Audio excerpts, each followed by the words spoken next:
Hi everybody. So this week we're going to look at something a bit fun. Yeah, so I've got this little, oh, can't really see that, can you? Take that out of the way. Got this little fella here, a little plant pot. So I've put a face on one side, turn around, and got another face on the other side. So I've done this fella. I'll explain to you exactly how I've done it, but it's very straightforward, and I'm going to take you through it all now. And we'll come back to this in a little while. Just leave him upside down there. So what we need for this is a jam jar. I've gone for something that would be a little bit wider than your normal jam jar. So that's just, you can see normal sized kind of high glass. So this is a little bit wider than your average jam jar. You can do it a thinner one, but I just thought that kind of size was good. I also found this one here, which is a good size as well. So just anything like that, something just a bit wider. Anyway, so what we need to do first of all is we need to take a bit of paper, and what I've done is just to roll it up in the paper.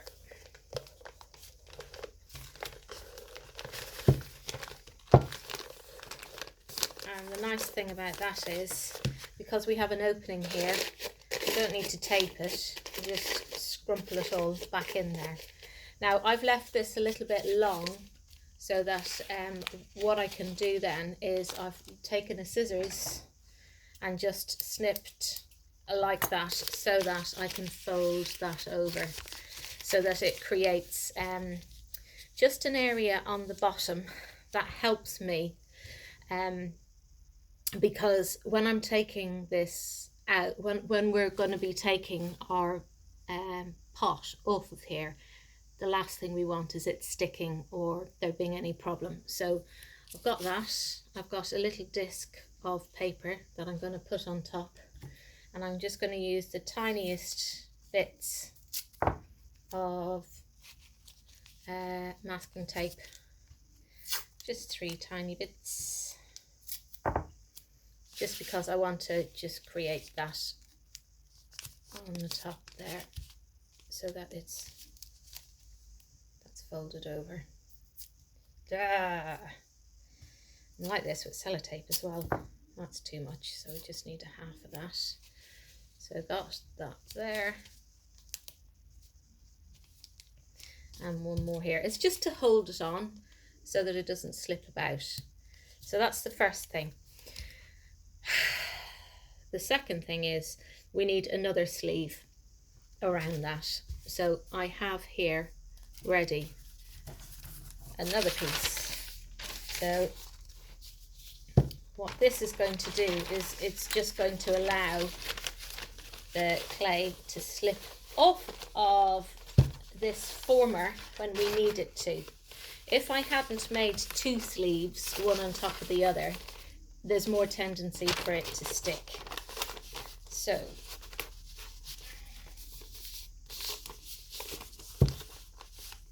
that'll do. Now, rather than fold it all the way in again, I'm just going to fold it down on itself, just so that I can differentiate where the second one is, so that I can see where my kind of former is.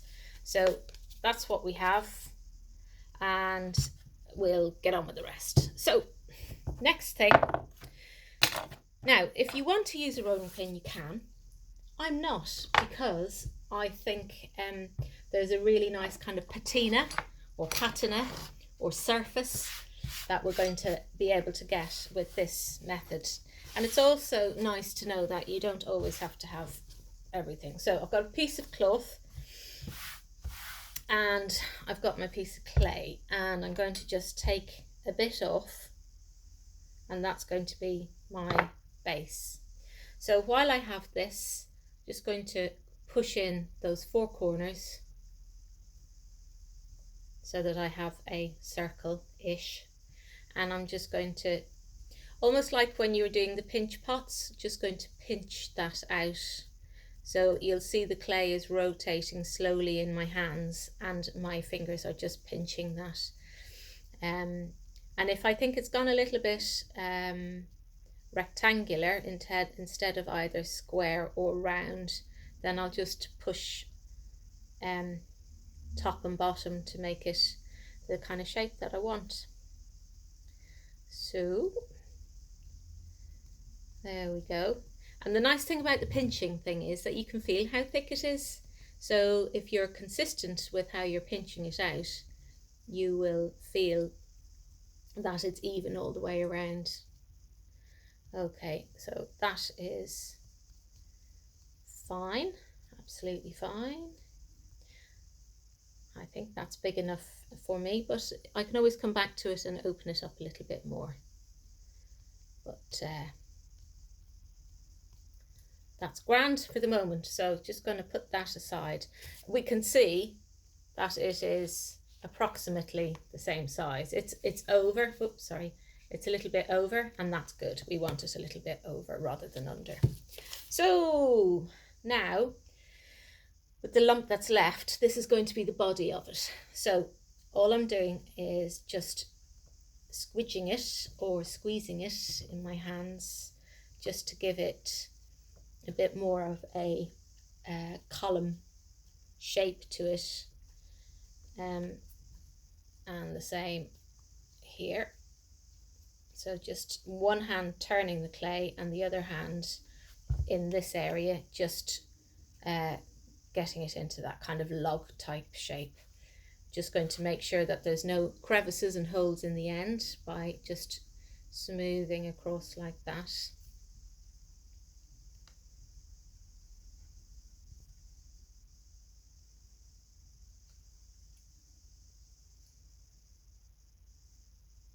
Okay, so I'm putting that down on the cloth.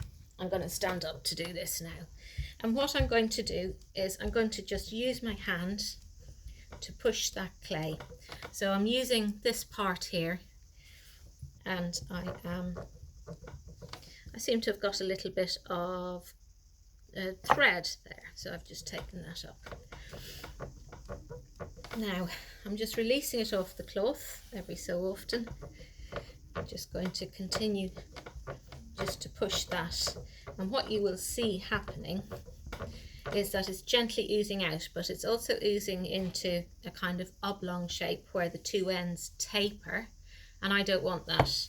I want it to be a long rectangle, and I want it to be even so that these bits are squared off. So how I achieve that is, again, pushing into the clay but not going all the way to the end, because by leaving about 1.5 inches, 2 inches at the end, you'll see how raised that is. What I can do then is just to push that way, and you'll see the difference now. Now you can use a rolling pin. I just find that this way you've got a lot of control over it, and especially when we don't have a huge amount of clay, it's a very nice method to use. The Japanese use a kind of method where they have a piece of wood that's flattened on one side and they hit it out like that. So, you know, many ways to make. I'm just going to lift it the other way around. Now, when you get something like this happening, all you want to do is just smooth it with your finger, and it'll stop it from stretching out. So just going to continue pushing into the clay. And if you're thinking, well, how are we going to figure out how much we need? There's a very simple answer to that. Wait till I get another piece of, I think I'm going to need one of these. Yeah, one of these. So in figuring out how much clay you're going to need, generally it's whatever goes around here plus about 2 inches. So what I've done here is I've got a bit of bit of paper, and I can see I folded it around, and that's just about 2 inches more. And I know that when my clay is this long, then I'll be about right. So without further ado, less chat, more action. And you'll notice that I am taking it up off of the material and making sure that I keep the ends squared off. Just gonna put that there. Make sure there's no creases. See what nearly happened there? Big crease. So just putting that out there, and I can see it's kind of bending a little bit, so I'm just straightening that out. And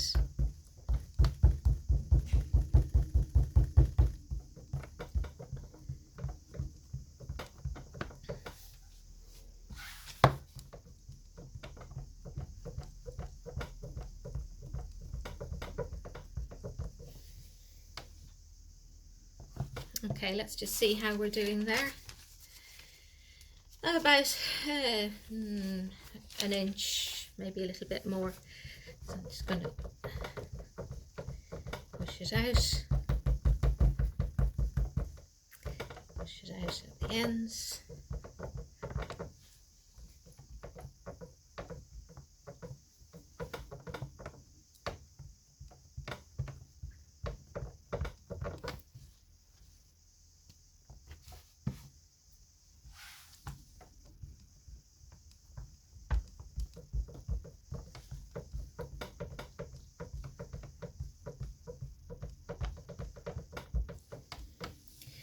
Right, let's see what we've got. I just find this is a little bit thicker on this end, so I'm just going to push that out a little bit more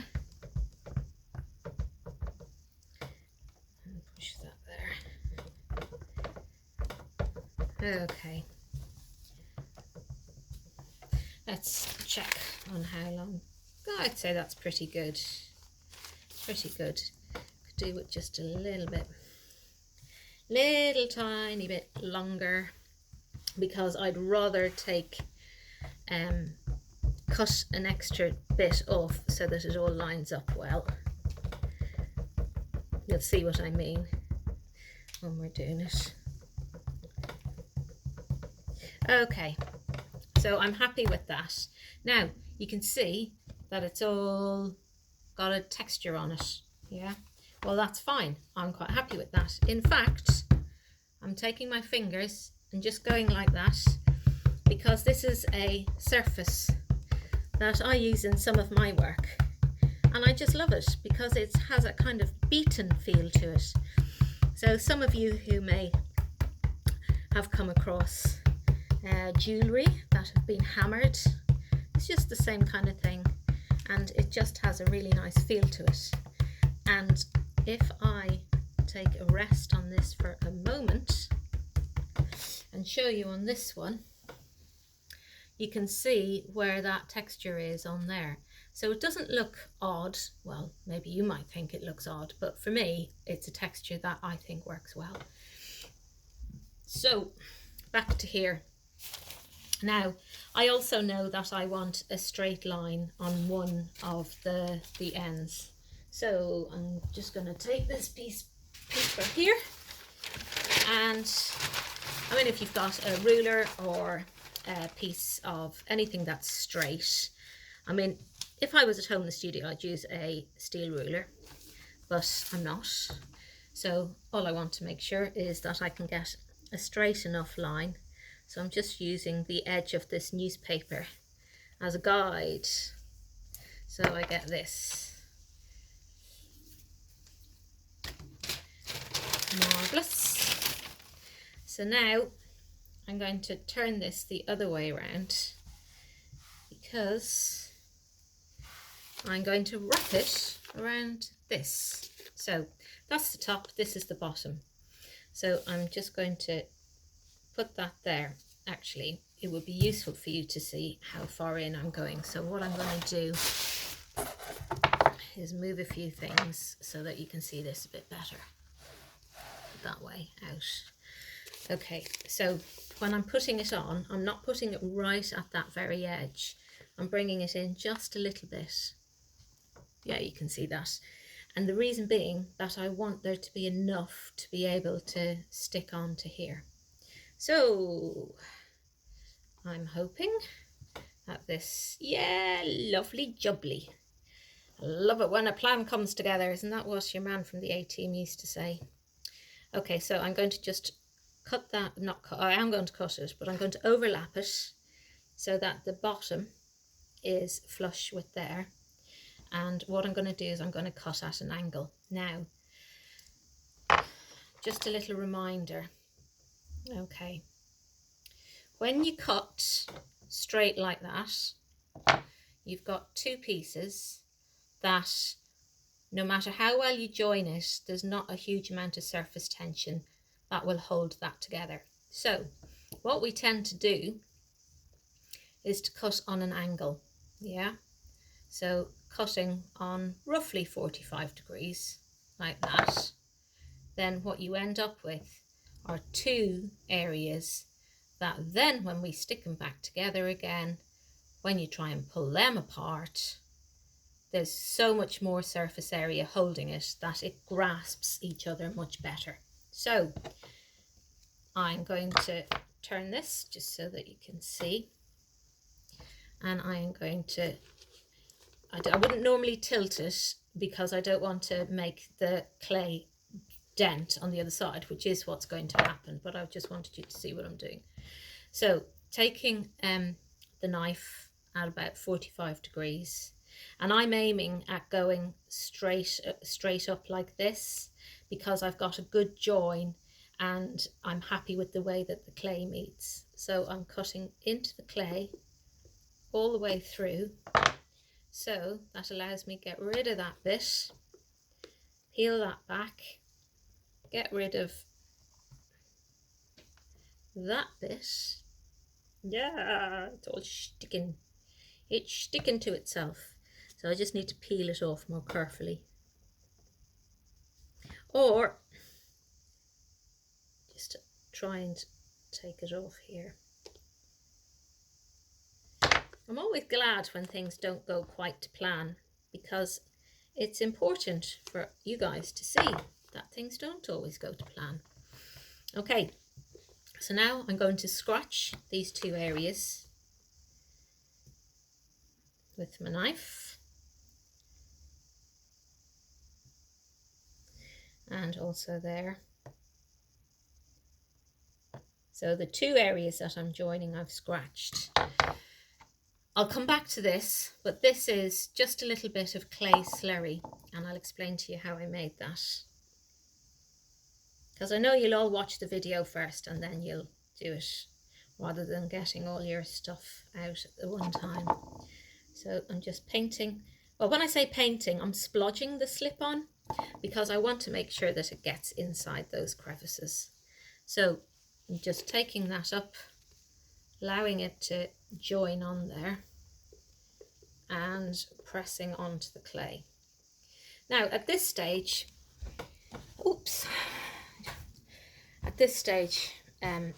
good to do is, because there's a little bit of slurry on there or slip, what we can do is just put the cloth on top, and then that allows you just to clean away some of that slip or slurry and makes it easier to handle. So you can see there's a slight bump on there. So what I'm going to do, yep, you guessed it, is just tap my fingers like that so that it ends up being the same as the rest of the area down around here. So with the join, you approach it one of two ways. You either make it disappear or you make a feature of it. So it's always one or the other. So on this particular thing, I know that I can just make them disappear. But those of you who know the kind of work that I make know that I generally make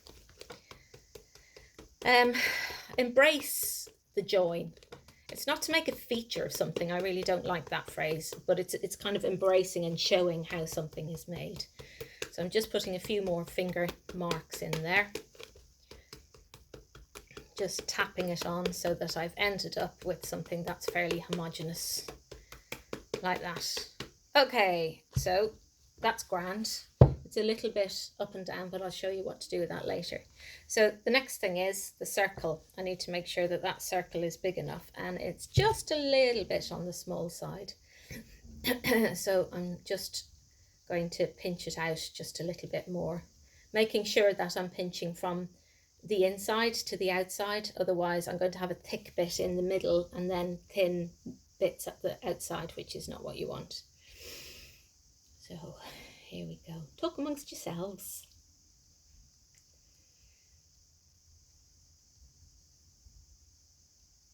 Okay, that feels to me like probably what we need. So perfect, lovely. So now the other thing that I tend to do is where I am going to be moving something around a bit is I just create, well, 2 bits of paper, easy peasy lemon squeezy.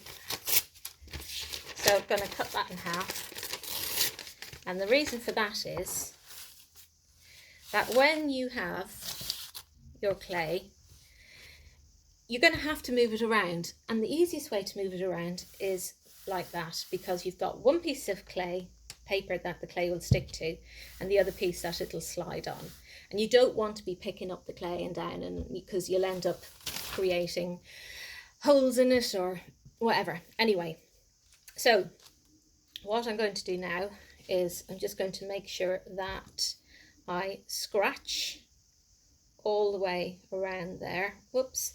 So you see that little bit of tape?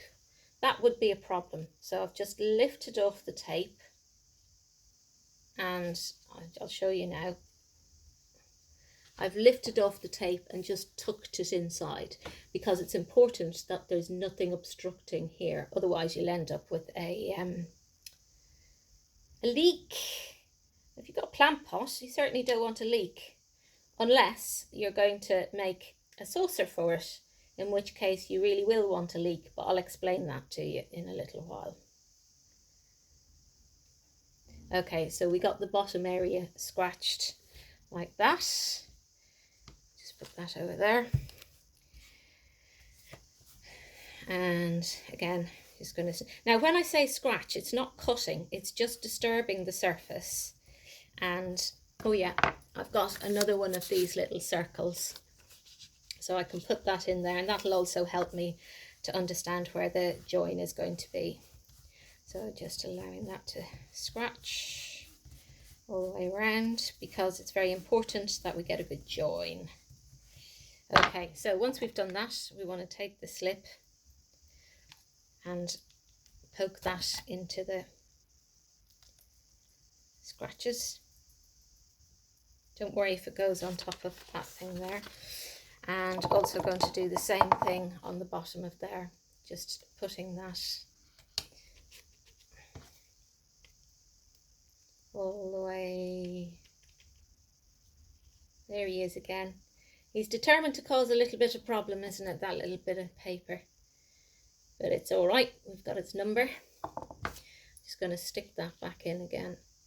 Okay, so that's straight down on there, and I'm turning the paper to make sure that it's, so that you can see there, to make sure that it is all the way around. Now it's a little bit kind of lumpy and uneven all the way, so making sure the knife is clean, I'm just going to wiggle, and I've got that piece, I've got the former in there, so that's really helping me. If I didn't have the formers, it would all be very wibbly. So what I'm doing is I'm just holding there and just kind of going but pushing down at the same time. Okay, so I'm going to cut very close to the edge so that I get rid of this excess stuff. And then I'm going to turn it upside down and join those areas through. So you can see here there's a little bit of an overlap like that. So what I'm going to do is just tapping it with my fingers all the way around, and that's doing two things. It's helping it to join better.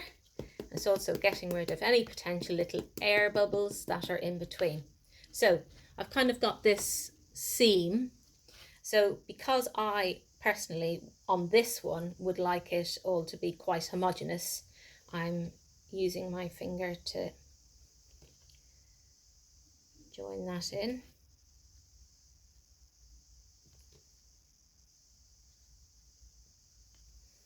Okay, so we've got it joined. Right, lovely. So at this point, I need to start thinking about how I want it decorated. Now, what I have done is, on this one, is I have used the top of my lipstick, which are the big holes, and I've just pushed it in there. And then I've taken a pen, you know what I'm like with my pens, and I've undone this bit. Where is it? Oh, why is that not coming out? Probably because I'm doing it wrong. That's it, I was doing it wrong. So, and then the next bit of the eye was, was that bit pressed in there. And then the last bit of the eye, oh lordy lord, can't take me anywhere, can you? Is this little bit, and that's the bit that's just the very center of the eye.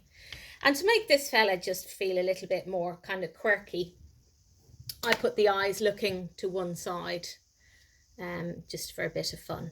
So I'm going to show you now how to add on the nose, how to do the eyes, and then the texture, and lastly that. So I'll try and whip through this a little bit more. Right, so for this, I still have my bits that I cut off. So what I'm going to do now is just to create a triangle.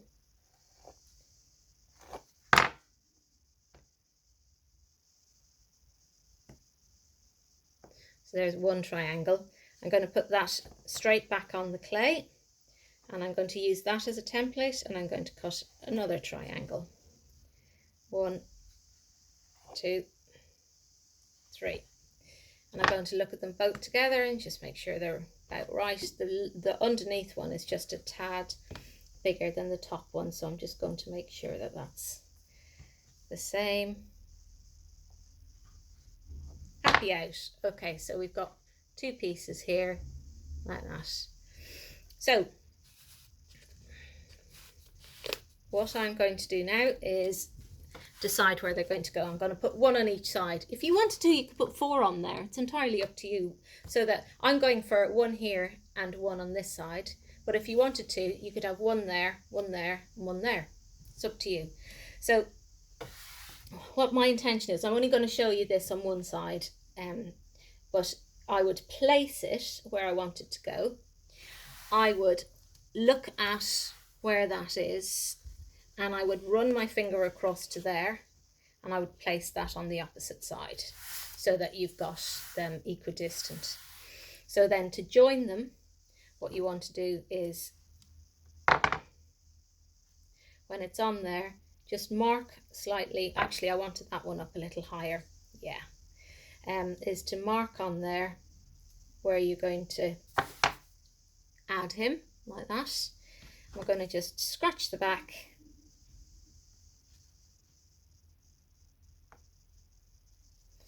Scratch on here. Now remember that if you want to stop and wrap something up, if you want to go away and leave it and come back to it, please do wrap it really well. If you leave it too long whilst it's got a former inside, you may have problems, because as the clay shrinks, as the clay dries, it shrinks, and as it shrinks, it goes tight on the former that's underneath. And if that happens, you may get a crack. And if that happens, it's not good. So once you've got your slip, which is a bit of slip on there, bit of slip on there, and then place it on. And at the middle, the very middle, just press it and then come out to the sides like that. And you can take your paintbrush, because it won't show up afterwards, and if you just go all the way along like that around it, you will just soften it and clean it, and that's very happy there. So there's that one. Now, where was the other one I had? Oh yeah, this one. I haven't put feet on this one. I'm going to show you how to do that. So this was the other one, and I just had this rather quirky, here he is, a permanent marker that has this kind of thing going on the end. So so I'll just show you what I did with that. So oh yeah, so what I did was, on one side I put the kind of edge bit, see there, going inwards, and on the other one I did it going outwards, just to give a different expression, just for a bit of fun. So just to show you, all I do is make sure it's clean to begin with. And I quite liked which one did I like best? I like the one where it goes to the outside like that, so we'll try that. And I'm going to just tilt it downwards as well. So all I'm doing is pushing the clay in and pulling out. Push that back in there, make sure it's clean, and do exactly the same on this side. And there's those eyes on there. And if you want to, you know, you can always put something again in the very middle. I'll just show you it with and without. So that's without and that's with. So play around, see what you like. Play on the scrap bits, and that way you can have fun. Now, what I also do is, where's the cup? To give myself a nice even line, then what I do is just to give myself a line all the way around. I can see the nose is too short there, but you'll find that this comes and meets itself, which is great. So what that means is that that nose would have wanted to have been a bit higher, that's all, you know. But this line is not going to be there forever, because it's just a guide. So if I show you, because this was really quite a nice texture, I did this with a shell. I'm just going to show you that in a moment. This one, I pushed lavender in. You can see that all the way around, which is quite pretty. And I used shells kind of for the fella's ear, and that's what is there. So what I'm going to do here is I'm just going to show you, rather than do the whole thing, because I've got feet to show you and we're already at 32 minutes, is I'm just going to use this, and I would go all the way around.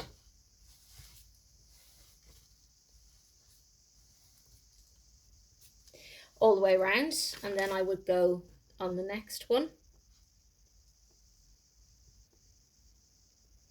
Oh, hope you can see, sorry. And then a bit further down, and I would go all the way around rather than just doing a patch. And you can see what you get. It's really rather lovely.